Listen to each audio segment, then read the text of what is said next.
कैसे हैं आप? मैं हूं अनिल सेठ और स्वागत है आपका इस radio programme retro not out में, क्योंकि ये बातें पुरानी हैं जो तुमको सुनानी है। चलिए प्रोग्राम का आगाज करते हैं 1983 के आसपास के गीत के साथ। फिल्म थी घुंघरू और बोल थे कुछ प्यार के धागे धागे धागे। सुनते हैं, लौटते हैं, क्योंकि ढेर सारी बातें करनी है।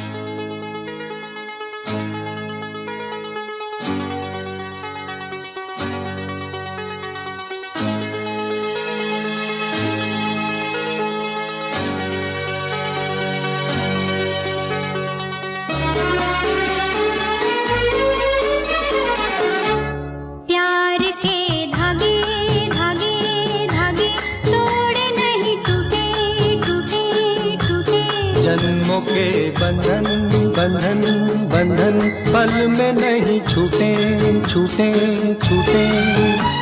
ओ जुड़ के ये टूटे नहीं, बंध के ये छूटे नहीं बंधन। प्यार के धागे धागे धागे तोड़े नहीं, टूटे टूटे टूटे। जन्मों के बंधन पल में नहीं छूटे छूटे छूटे।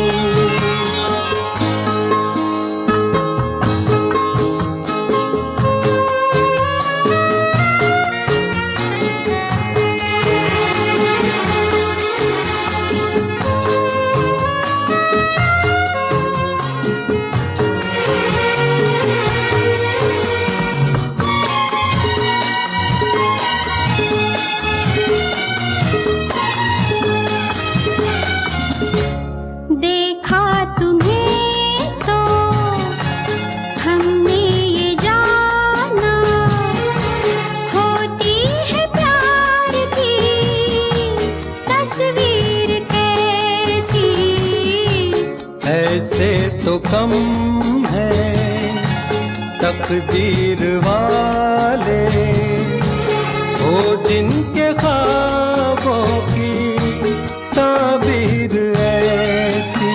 ओ दिल जहाँ मिल जाए सहरा में खिल जाए गुलशन। प्यार के धागे धागे धागे तोड़े नहीं, टूटे टूटे टूटे। जन्मों के बंधन पल में नहीं छूटे छूटे छूटे।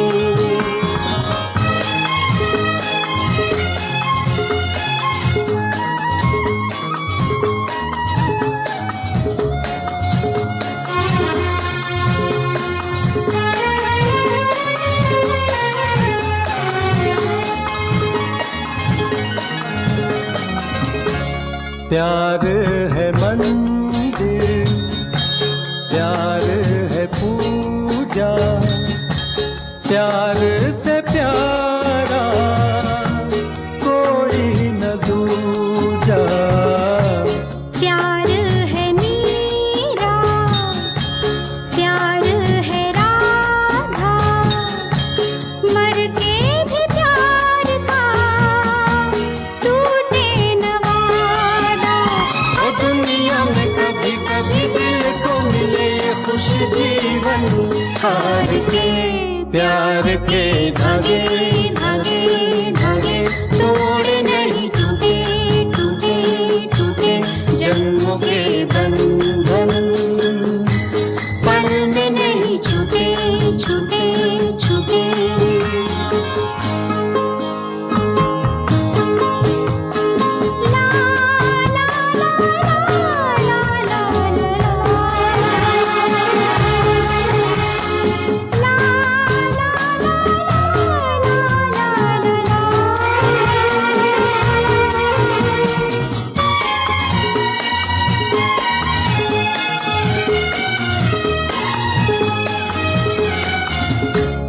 दो दिल लिखे जो अपने लहू से, दुनिया वो दास्तां कैसे मिटा दे।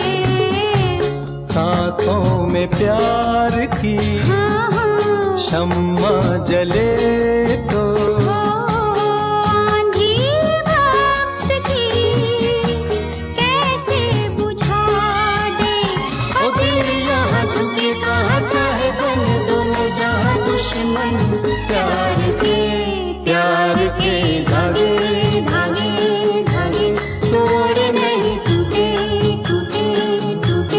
जन्मों के बंधन बंधन बंधन पल में नहीं छूटे छूटे छूटे ओ जुड़ के टूटे नहीं बंध के छूटे नहीं बंधन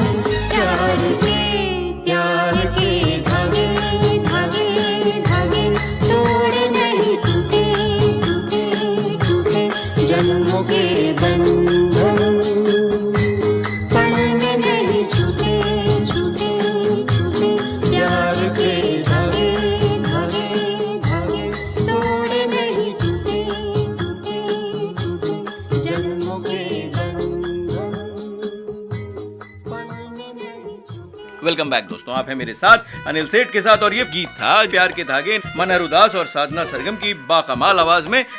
फिल्म का नाम था घुंघरू। घुंघरू कितने घुंघराए और ठीक है, मजाक नहीं करते हैं, लेकिन हम आपको कहाँ छोड़ गए थे।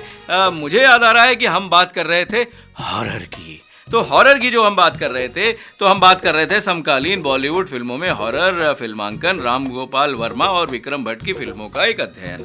तो हम ये बात कर रहे थे, हमने ये भी बात करी थी कि इस अध्याय में कि क्या उपजातियां होती हैं। उसमें हमने रूरल और कॉस्मिक हॉरर, एपोकलिप्टिक हॉरर की बात की थी। अब हम इस श्रृंखला को आगे बढ़ाएंगे और हम जो अपने हिस्से के हिस्से को कैसे भूल सकते हैं, तो उसमें हम आज बात करेंगे जितेंद्र की। यानी कि एक छोटी सी फिल्म ने बना दिया सुपरस्टार, जिसे पहले छोड़ दिया था जितेंद्र साहब ने। अब ये क्या किस्सा था, हिस्से का हिस्सा। Thank you very much Rumi Jafri साहब।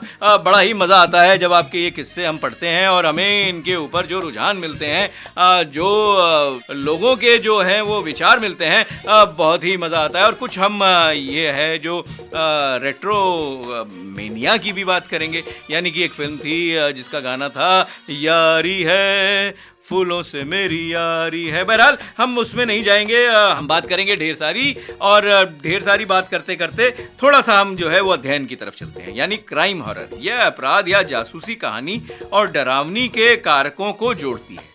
मैं जो हिंदी इस्तेमाल करता हूँ ना, ये लिखित हिंदी है और बड़ा मज़ा आता है दोस्तों इसको पढ़ने में। कुछ बातें तो मुझे भी ऐसे लगती हैं कि मैं ये बोल क्या रहा हूँ, मैं समझ भी पा रहा हूँ, लेकिन हमारी इतनी सुंदर भाषा है ये हिंदी कि बड़ा मज़ा आता है इसको पढ़ने में और आपको भी सुनाने में। अब ये जो क्राइम हॉरर है, यह एक आपराधिक साजिश पर आधारित होती है। डरावनी तत्व के समावेश के साथ तनाव या चिंता को भी बढ़ाती है। यानी इस तरीके की ये फिल्में होती हैं। जैसे इसमें 2004 में आई थी जो एक मुझे याद आ रहा है कृष्णा कॉटेज थी या अलोन थी, जो 2005 में आई थी। हॉन्टेड 3D 2011 में और राज रिबूट भी आई थी 2016 में। तो ये इसके कुछ उदाहरण हैं। अब हम जो है, इससे पहले कि हम एक कॉमिक हॉरर के बारे में बात करें, तो मुझे लगता है कि हमें एक गीत और पकड़ लेना चाहिए। फिल्म थी जहरीला इंसान, 1974 में आई थी। ये सिलसिला प्यार से चला, ऐसे कुछ बोल थे और RD बर्मन साहब का बाकमाल संगीत था। इसमें मजरू सुल्तानपुरी के लिरिक्स थे। ऋषि कपूर और नीतू सिंह पे फिल्माया गया था जहरीला इंसान। सुनते हैं, लौटते हैं। हमारा नंबर है 8010781078। गाना सुनते हैं और तुरंत लौटते हैं।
तुझे कितना, सीने में तेरे दिल रख दिया अपना।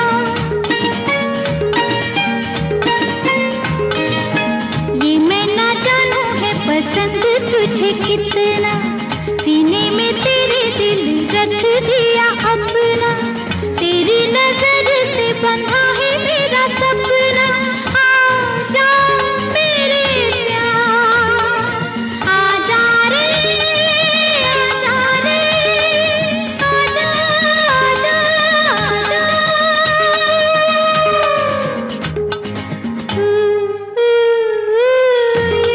ये सिलसिला प्यार से चला, और चलते चलते मेरा तेरा संगम हुआ। ये सिलसिला प्यार से चला।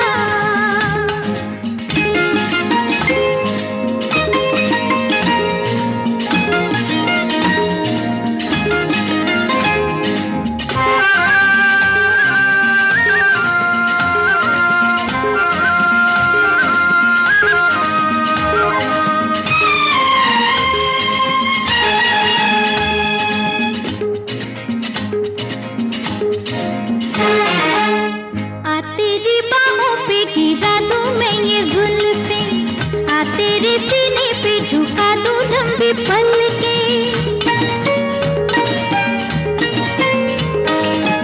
आ तेरी बाहों पे गिरा दूं मैं ये जुल्फें, आ तेरे सीने पे झुका दूं लंबी पलकें। दिल दोनों रस के कटोरे जैसे छलके। आजा मेरे प्यार, आजा रे, आजा रे, आजा, आजा, आजा।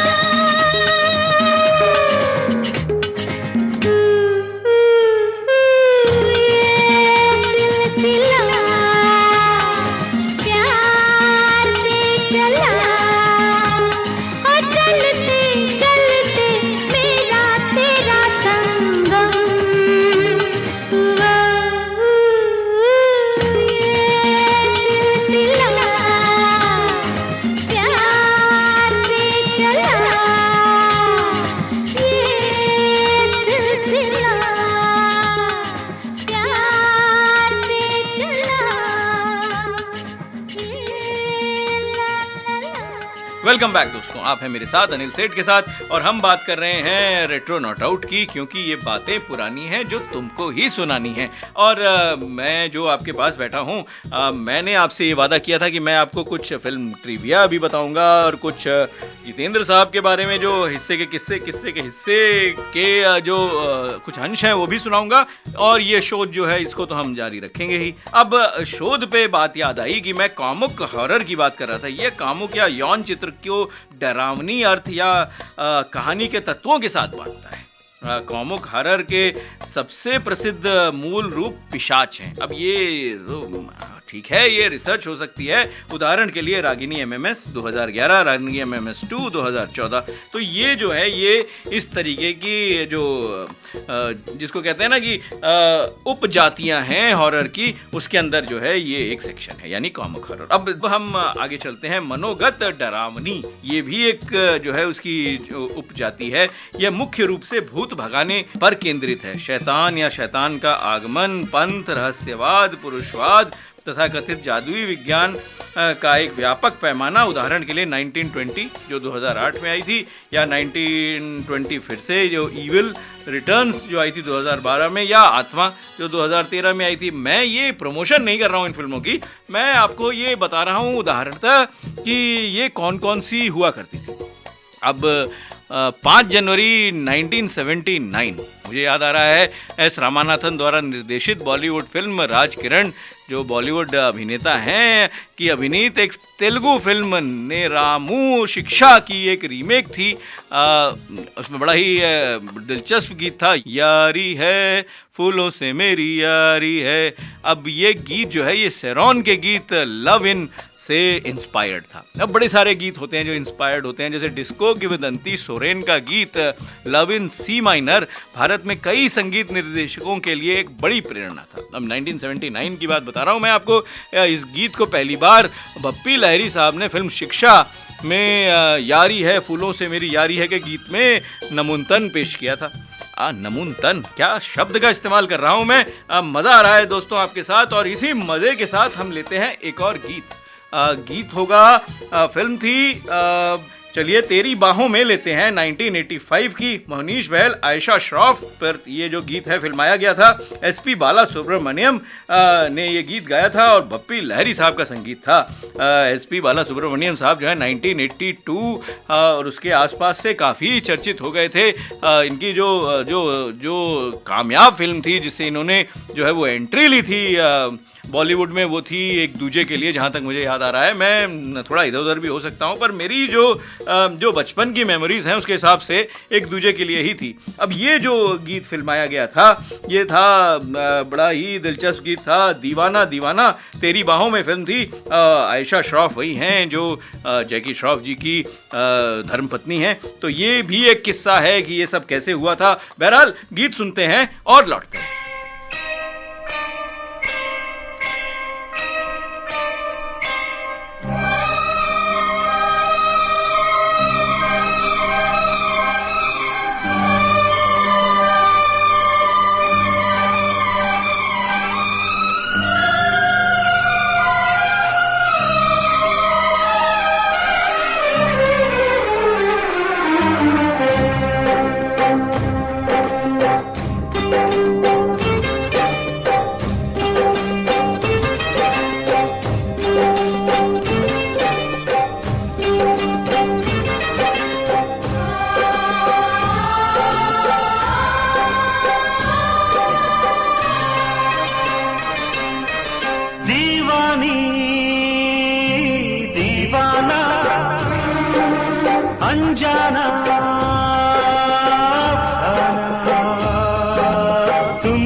तेरी बाहों में गुजरे ज़माना, दीवानी दीवाना अनजाना तुम जो मिले दिल ने कहा तेरी बाहों में गुजरे ज़माना, दीवानी दीवाना।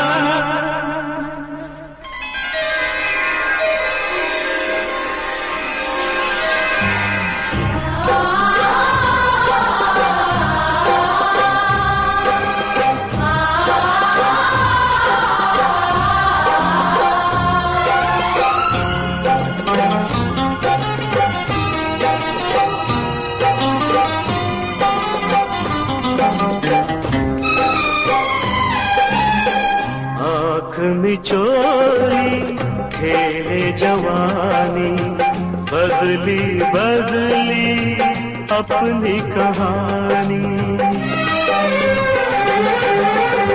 आँख में चोली खेले जवानी, बदली बदली अपनी कहानी।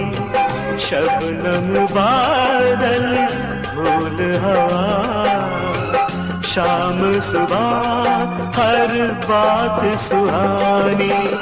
तेरी बाहों में गुजरे ज़माना, दीवानी दीवाना अनजाना फसाना। तुम जो मिले दिल ने कहा तेरी बाहों में गुजरे ज़माना, दीवानी दीवाना।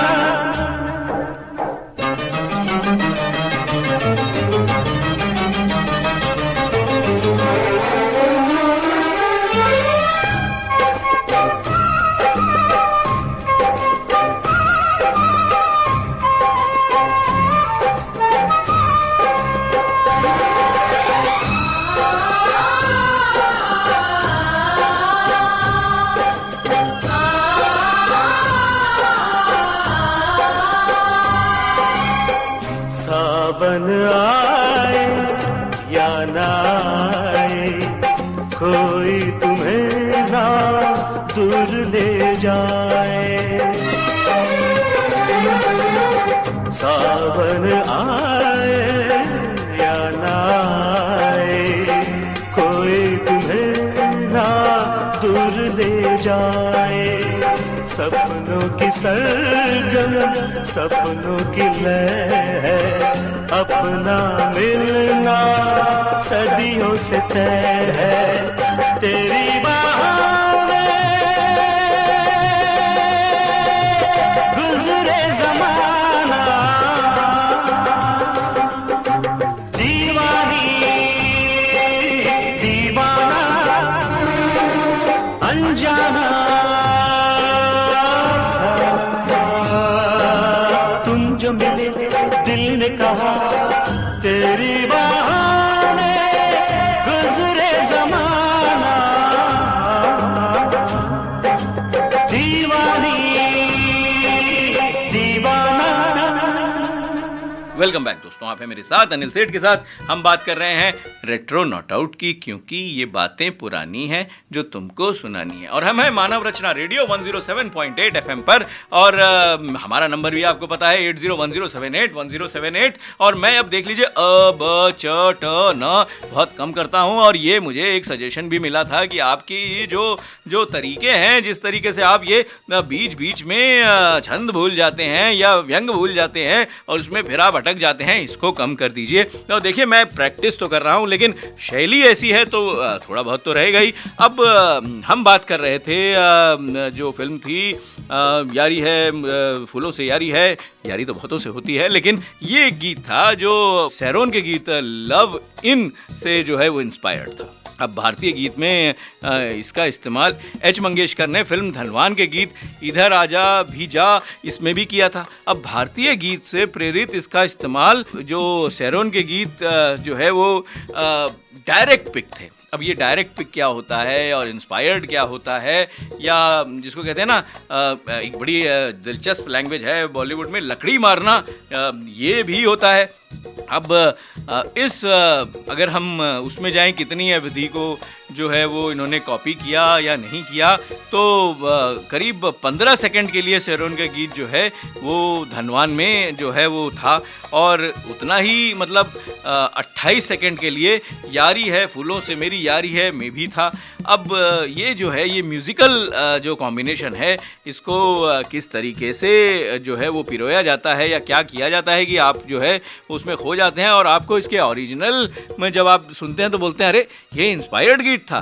तो इस तरीके की बड़ी सारी जो है वो हमारे पास जो बड़े उदाहरण मिलते हैं। लेकिन गोविंद नरेश फिल्म में एक वाद्य संगीत ने भी इसमें लव इन सी माइनर का इस्तेमाल किया था, यानी लावारिस के अपनी तो जैसे तैसे, आपने तो सुना ही होगा ये, जिसमें जब एंट्री होती है एक महिला की, ये जो आवाज़ में जो एंट्री है उसके बारे में ज़्यादा बात नहीं करेंगे, ये भी लव इन सी माइनर से प्रेरित था। अब सुपन्ना से रूना लैला के गीत सुनो सुनो मेरी कहानी सुनो के बीट और संगीत का परिचय जस्टिन चौधरी के साथ साथ मेरे आओगी आइसक्रीम खाओगी, ये भी जो था इंट्रो बीट जो है वहीं से लिया गया था। अब साथ मेरे आओगी, इसमें करीब 2 सेकंड का इंट्रो जो म्यूज़िक है, बीट जो है वो सैरोन के गीत लव इन सी माइनर से एक 40 सेकंड के करीब जो है इस तरीके का एक नमूना लिया गया था। अब ये सेकंड और ये मिनट और इसके के बीच में नहीं पड़ेंगे, लेकिन कहने का मतलब ये है कि ये इंस्पायर्ड था। फिर फिल्म आपके साथ के चांद छुपा है, इसमें भी ये था। अब इसे डब फिल्म दूसरी बीवी में पृष्ठभूमि संगीत के रूप में भी इस्तेमाल किया गया था। अब जब ये तेलुगु फिल्म नेरामू शिक्षा जो 1973 में आई थी, ये जो फिल्म थी जिसके बारे में मैं आपको बता रहा हूँ, जिसका ये गीत था यारी है फूलों से मेरी यारी है, फिल्म थी शिक्षा। ये इस तेलुगु फिल्म का रीमेक थी जो फ्लोदोर तेवोस्की के उपन्यास क्राइम एंड पनिशमेंट का रूपांतर था। अब तेलुगु फिल्म को शिवाजी गणेशन अभिनीत निक्कीधु धलाईवंगनगु, अब ये बड़ा मैं प्रोनाउंस नहीं कर पा रहा हूँ, माफ़ी चाहता हूँ, आप ज़रूर मुझे प्रोनाउंस करके इसको बताइए कि इसको कैसे प्रोनाउंसिएशन जो है इसका क्या है। 1976 के रूप में तमिल में भी बनाया गया था इस फिल्म को। यानी कि आप ये देखिए कि एक नॉवल जो थी उसको भी लिया गया, फिर एक गीत जो बड़ा ही लव इन सी माइनर जो बड़ा ही प्रचलित हुआ, उसके भी कुछ अंश जो हैं संगीत के अलग अलग जगह पे फिट किए गए। अब ये जो है ये एक समीकरण है दोस्तों। अब समीकरण ये बता रहा है कि अब हम बढ़ेंगे अगले गीत पर। अब फिल्म थी बॉक्सर 1984 की, किशोर कुमार साहब की आवाज में, आर.डी. बर्मन जी का संगीत था, गुलशन बावरा जो हैं इसके लिरिसिस्ट थे, मिथुन और रति अग्निहोत्री पे फिल्माया गया था। बड़ा ही दिलकश गीत था, देखो इधर जानो किधर, जहां भी देखो। लेकिन इस प्रोग्राम को सुनते रहिए और गाना सुनिए, लौटिए, क्योंकि ये बातें पुरानी हैं जो तुमको सुनानी है।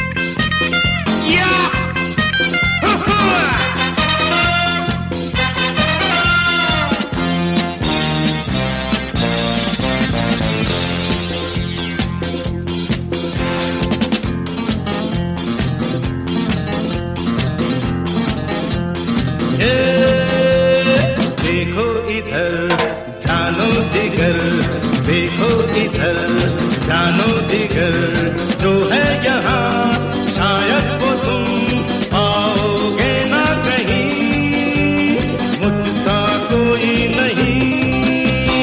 पापा पर बाबा, पापा पर बाबा।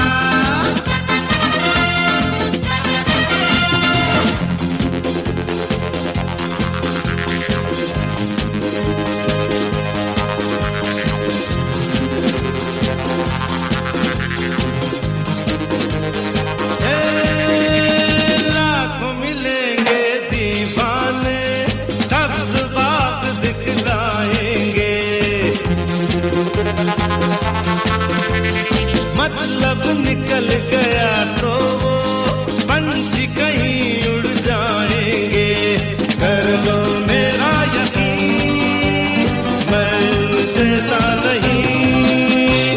पापा पर बाबा, पापा पर बाबा।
देखो इधर जानो जिगर, जो है यहाँ शायद वो तुम पाओगे ना कहीं, मुझसा कोई नहीं।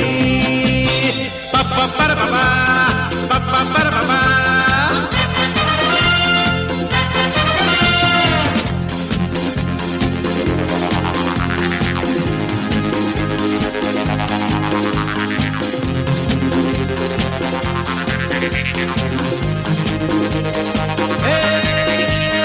मेरी नजर है जोहरी की, हीरे की कीमत जानूं,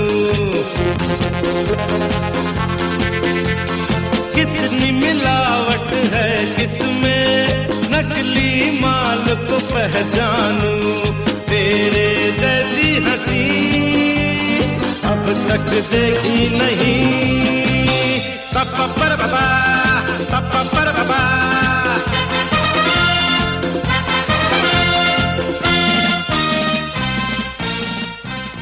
वेलकम बैक दोस्तों, आप हैं मेरे साथ अनिल सेठ के साथ और हम बात कर रहे हैं। हमने फिल्म ट्रिविया की भी बात करी, थोड़ी बहुत बात कर ली और हम ये डरावनी फिल्मों की बात तो कर ही रहे हैं, पर मैंने आपको बोला था कि हम जितेंद्र साहब की भी बात करेंगे मेरे किस्से के हिस्से के किस्से में। रूमी जाफरी साहब थैंक यू। तो हम शुरू करते हैं ये किस्सा, कंटिन्यू करेंगे जैसे हमारी प्रथा है। लेकिन पिछले दिनों एक कॉलम तुषार कपूर के ऊपर इन्होंने जब लिखा तो कई लोगों ने उन्हें मैसेज किए, फ़ोन पर यह भी कहा कि अब आप तुषार कपूर के बारे में तो लिख रहे हैं तो आप जीतू जी के बारे में क्यों नहीं लिखते, तो वो तो आपके पुराने दोस्त हैं। और इसी बात पर उन्होंने जीतू जी का भी एक किस्सा लिख डाला। अब जीतू जी के साथ गुजारे वक्त के बारे में सोचने लगे तो उन्हें बहुत सारे किस्से याद आए, उनके सुनाए हुए किस्से और उनके साथ बिताए हुए दिन भी। उन्हीं का सुनाया हुआ एक किस्सा आज जो है उन्होंने हमारे साथ साझा किया। अब क्या था वो किस्सा, उन्होंने बताया कि जब वो हीरो बन गए और एक सोलो लीडिंग स्टार बनने की जद्दोजहद में लगे थे, तब प्रोड्यूसर डायरेक्टर सुबोध मुखर्जी ने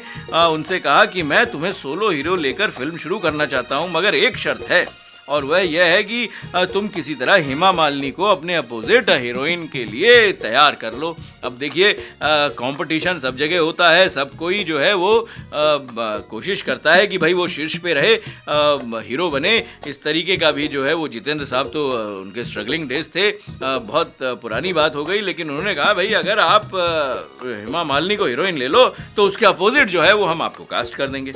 अब ये अपने अपोजिट हीरोइन के लिए तैयार कर लो तो हम माने। अब हेमा मालिनी उस ज़माने में सबसे बड़ी हीरोइन थी। अब ये सब तो हम जानते हैं कि अर्ली 70s, मिड 70s या लेट 70s, अर्ली 80s, अब ये तो बहुत बड़ी स्टार थी ही। अब उनके साथ सोलो हीरो आने का मतलब था खुद को भी सोलो हीरो में स्टार के रूप में स्थापित कर देना। ये होता है ना कि आपको एक सीढ़ी मिल गई है और आप उस सीढ़ी का इस्तेमाल करते हैं और आपके अंदर इस तरह के विचार आते हैं। अब जीतू जी जाकर उनके मैनेजर से मिले, मगर उस वक्त हेमा मालिनी जी के सारे फैसले उनकी मम्मी लेती थी, जिन्हें लोग अम्मा चक्रवर्ती बुलाते थे। तब जीतू जी जाकर अम्मा से मिले तो उन्होंने भी मना कर दिया। अब ये बड़ा मैनेजमेंट वाली बात है कि जो इनके मैनेजर हुआ करते थे जनरली फैमिली से होते थे, बहुत सारे स्टार्स इसी तरीके से थे। श्रीदेवी का भी हमने ऐसा सुना, रेखा जी का भी सुना और अब हेमा मालिनी जी का तो हमने पढ़ ही दिया कि अम्मा चक्रवर्ती जो थी वो उनकी जो है वो सेक्रेटरी थी और वो जो भी उनको जो फिल्म करनी है नहीं करनी है सारे जो निर्णय होता था वो वही लेती थी। अब जीतू जी ने उनको बताया कि उनके मना करने के बाद भी मैंने हिम्मत नहीं हारी और मैं अम्मा के पीछे पड़ गया। अब हम पीछे पड़ेंगे, क्या पढ़े चलिए। मुझे लग रहा है कि हमने बहुत सारी जो है वो गीतों से दोस्ती तो कर ली, लेकिन एक फिल्म थी, फिल्म का नाम था करिश्मा, 1984 में आई थी। सारिका और कमल हासन के ऊपर फिल्माया गया था ये गीत। R.D. बर्मन साहब का संगीत था और इसके जो गीतकार थे गुलशन बावरा थे और बड़ा ही हसीन सा गीत था, एक हसी गुल बदन। सुनते हैं, लौटते हैं, क्योंकि ढेर सारी बातें करनी है।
पे एक दिल खिल रहा,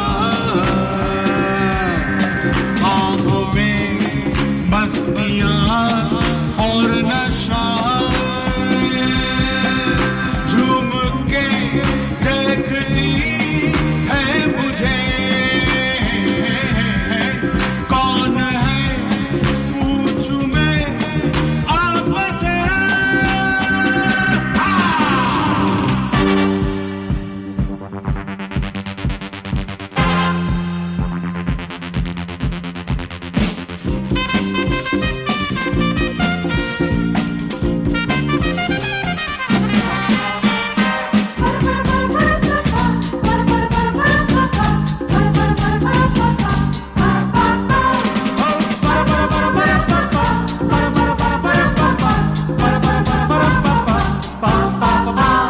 नाम लूं क्या तेरा जाने जा, नाम लूं क्या तेरा जाने जा, जान ले आज तो ये जहां, मैं तेरा हूँ तेरा बस तेरा, तू मेरी बस मेरी एक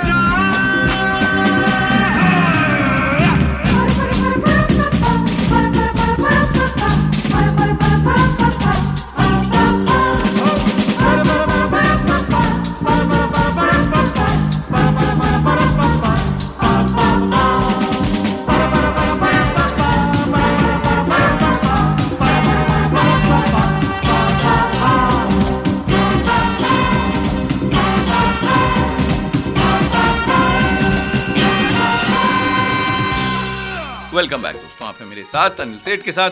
हम बात कर रहे हैं रेडियो मनोरचना 107.8 FM पर और हमारा नंबर है 8010781078। अब बड़ी सारी बातें हो गई, बड़े सारे जो है वो किस्से जो है वो आगे बढ़ गए, लेकिन ये जितेंद्र जी का किस्सा अभी हम यहाँ करते हैं पॉज और हम जाते हैं वापस किस पर, हॉरर पर।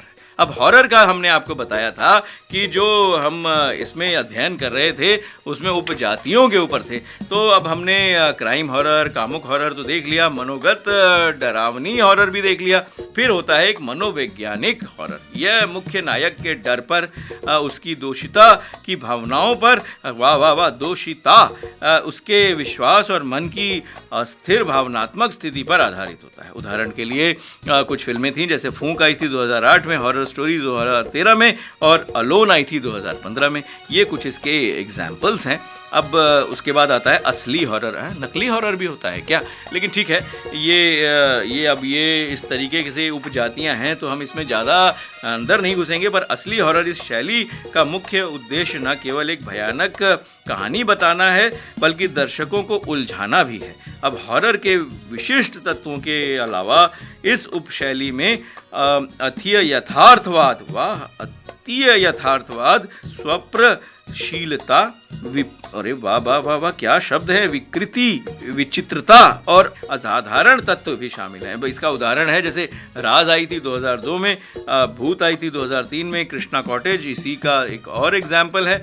ये क्राइम हॉरर का भी एग्जाम्पल थी, 2004 में आई थी, और एक और आई थी फिल्म 2007 में, भूल भुलैया।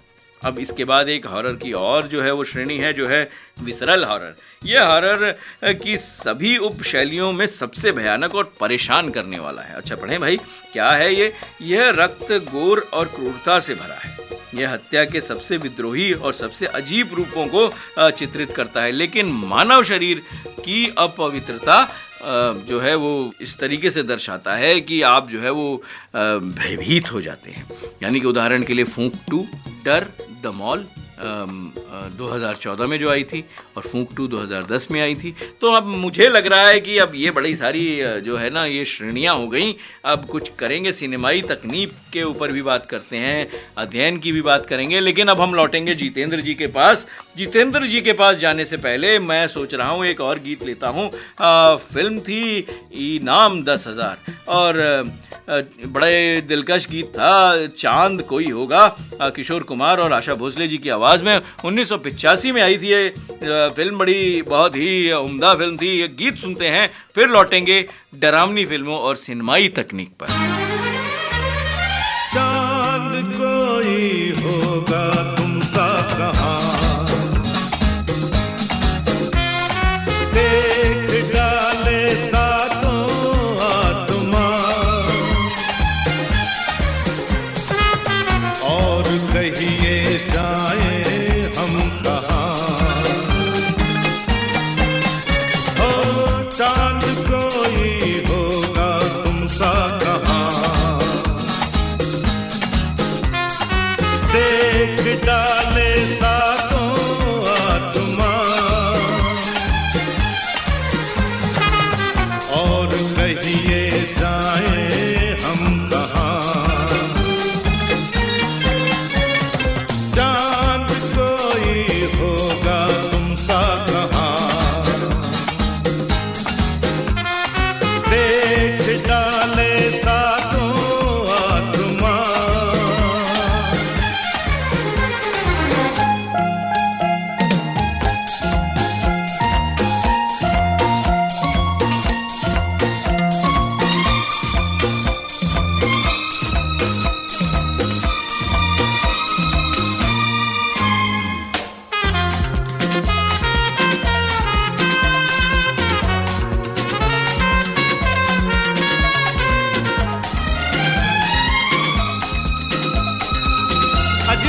अजी अजी मैंने कहा, अजी मैंने कहा कुछ तुम भी कहो, चुप खड़े हो क्यों बन के, हम भी अकड़ जाए तो क्या करोगे, छोड़ो मिलना तन के।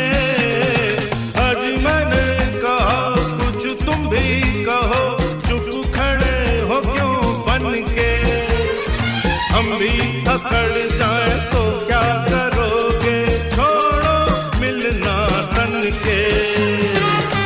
मान भी लो कहना जाने जा, हो चांद कोई होगा तुम सा कहाँ, देख डाले सातों आसमां,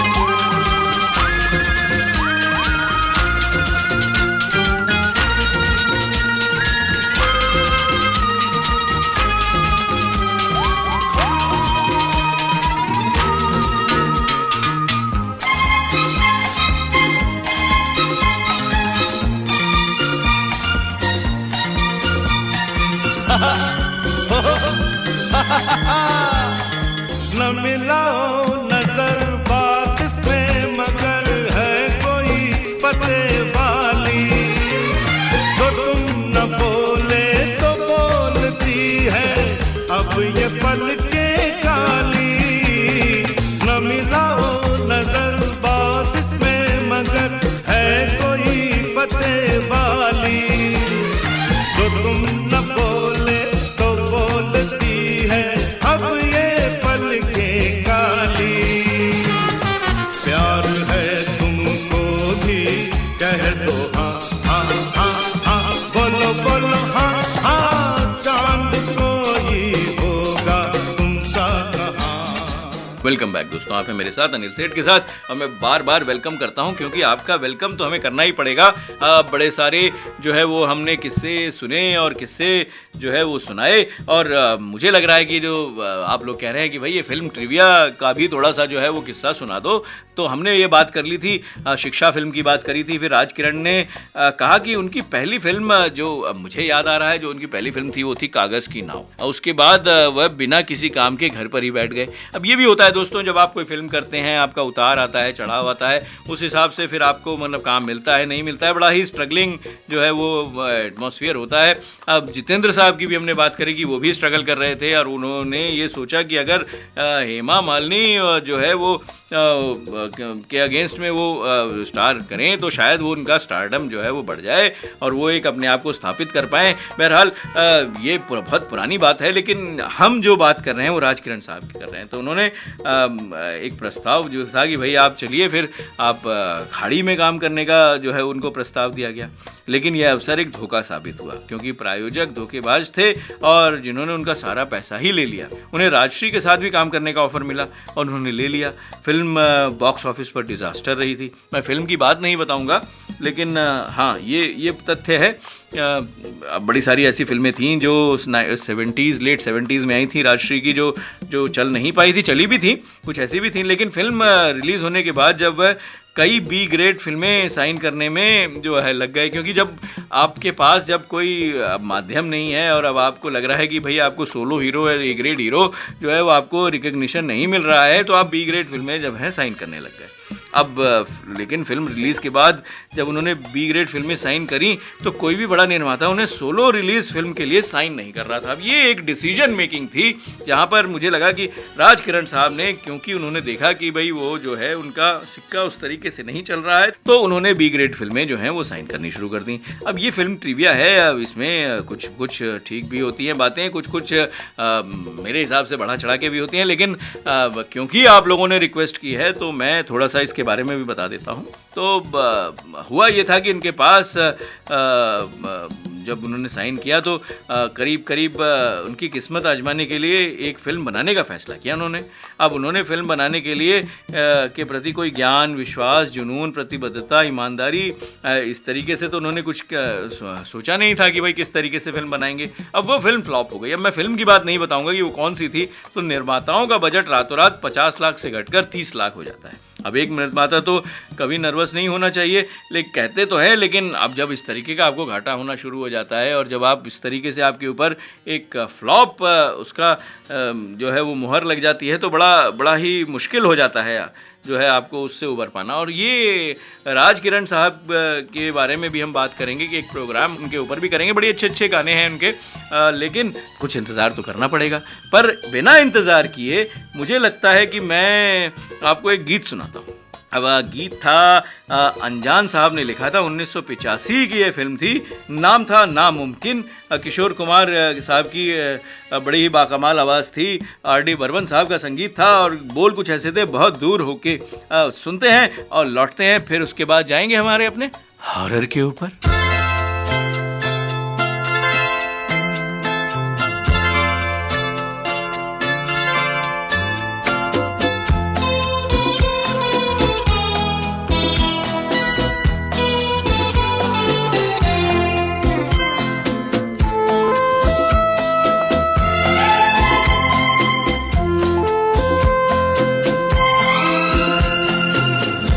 बहुत दूर हो के बहुत पास हो तुम, मेरी जिंदगी मेरा एहसास हो तुम।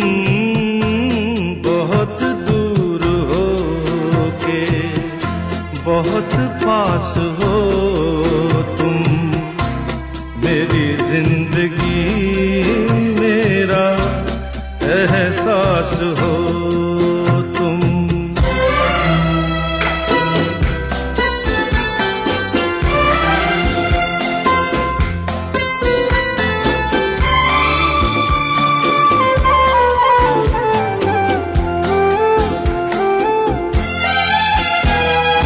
धुआं जब हो राहें थामे मेरी बाहें, जुल्फे बिखेरे चलती हो तुम, कभी दिल पे मेरे गिरे जब अंधेरे, दिल में शमा सी जलती हो तुम। जो बुझ के बुझे ना वही प्यास हो, तुम बहुत दूर हो के बहुत पास हो, तुम मेरी जिंदगी मेरा एहसास हो तुम।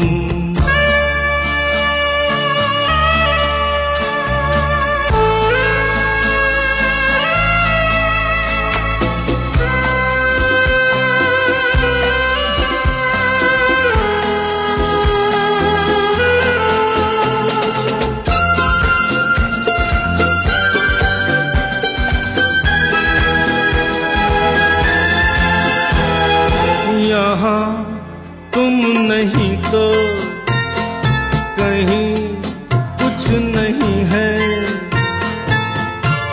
मेरे लिए हो सब कुछ तुम्ही,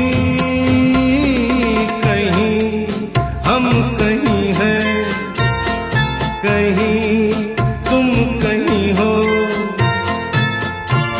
एक दिन हम तुम कहीं, जो मर के मिटे ना वही आस हो, तुम बहुत दूर हो के बहुत पास हो, तुम मेरी जिंदगी मेरा एहसास हो। वेलकम बैक दोस्तों, आप हैं मेरे साथ अनिल सेठ के साथ। हमने बड़ी सारी बातें करी, राजकिरण साहब की भी बात करी और वो किस तरीके से जो है वो उनका रुझान इस तरीके से हो गया था बी ग्रेड फिल्मों में। बहरहाल उसको हम देते हैं पड़ाव और अब हम आगे बढ़ते हैं डरावनी फिल्मों और सिनेमाई तकनीक पर घड़ी कह रही है कि भाई अब आपको थोड़ा सा तो रोकना पड़ेगा। कुछ जो है वो शुरू जो किया है उसको आगे बढ़ाते हैं। तो डरावनी फिल्में और सिनेमाई तकनीक, डर की भावना हर किसी के दैनिक जीवन में आम बात है, ये बात तो सही है। डर बवंडर, सुनामी, भूकंप, बाढ़ जैसी प्राकृतिक आपदाओं के लिए भी हो सकता है। लोग भी खतरे और भय का अनुभव करते हैं जब वे गैंगस्टर, हत्यारे या मांसाहारी जानवरों को देखते हैं। यानी कि बड़ा अच्छा तरीका है ये डराने का, मांसाहारी जानवर, यानी का शेर, चीता, बाघ, इन्होंने कहा मांसाहारी जानवर। अब मानव शरीर को रासायनिक और यांत्रिक प्रतिक्रियाएं लोगों को वास्तविक खतरे से पहले भागने या लड़ने के लिए प्रोत्साहित करती हैं। और अब मुझे ये घड़ी कह रही है कि भाई आप प्रोत्साहित मत हो, गाने के इस प्रोग्राम को अब यहाँ पे आप रोक दो। अब अगले हफ्ते जो है वो अब आप इसको आगे बढ़ाइएगा। अब अगले हफ्ते हम इसको आगे बढ़ाएंगे, किस्से के हिस्से को भी आगे बढ़ाएंगे, ट्रिविया पे भी आगे जाएंगे। और मैं ये सोच रहा हूँ कि जाते जाते मैं आपको किस गीत के साथ छोड़ के जाऊँ। तो ये फिल्म थी, बड़ी रेयर फिल्म थी जो मुझे याद आ रही है। फिल्म थी नाटक और 1975 की फिल्म थी। आशा भोसले जी की कमाल आवाज़ थी, लक्ष्मीकांत प्यारेलाल जी का संगीत था और गीतकार थे आनंद बख्शी। बड़ा ही जिंदा दिल सा गाना था, नाटक है नाटक। इस गीत को सुनते हैं, इंतज़ार करते हैं अगले हफ्ते का।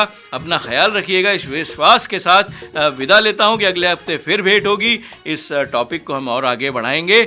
अपना ख्याल रखिए, स्वस्थ रहिए, धन्यवाद।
सबको